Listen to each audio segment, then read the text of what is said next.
Hi guys, मैं बात करना चाह रहा हूँ महंगाई क्यों बढ़ती है। ठीक है, मान लीजिए हमारी इंडिया में 1000 रुपये है। ठीक है, 1000 रुपये में से हमारे कंट्री में हम भी कुछ सामान बेचते हैं दूसरी कंट्री से।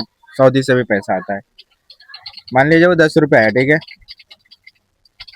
और उस 10 रुपये का हमने भी सामान खरीद लिया। यूनिलीवर का पूरा पेट्रोल की गाड़ियाँ सब कुछ हम चला रहे, पेट्रोल खरीद रहे। लेकिन जब इत्तेफाकन ऐसा होता है कि कुछ कंपनियां सैलरी बढ़ाती रहती साल 2 साल में, तो हमारी खरीदारी भी तो बढ़ेगी ना।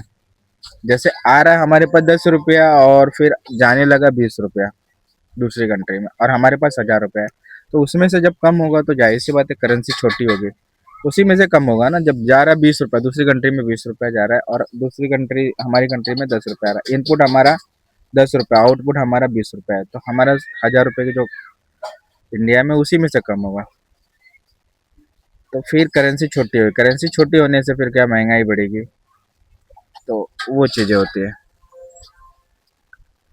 तो इसी तरीके से महंगाई बढ़ती है। ठीक है, और हमने अगर बाहर की चीज़ें खरीदना ही बंद कर दिया तो हमारे पास 10 रुपये पहले से आ रहा है और फिर खरीदारी कितनी भी बढ़ जाए। जैसे पहले 10 रुपये की खरीदारी हो रही थी 50 रुपये की, तो 10 रुपया बाहर जा रहा था।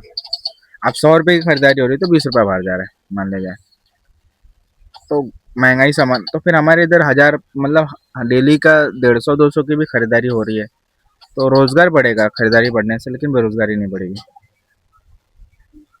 ठीक है, तो वही एक खरीदारी बढ़ने से ही दुकान है और रोजगार भी बढ़ता है। खरीदारी बढ़ेगी तो, और खरीदारी बढ़ने बढ़ाना है तो हाँ, दूसरी कंट्री में पैसा जाने से छोटा भी होता है।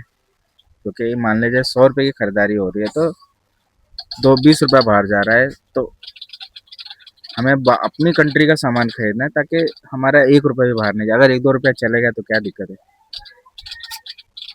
और आ रहा है 10 रुपया हमारी कंट्री में।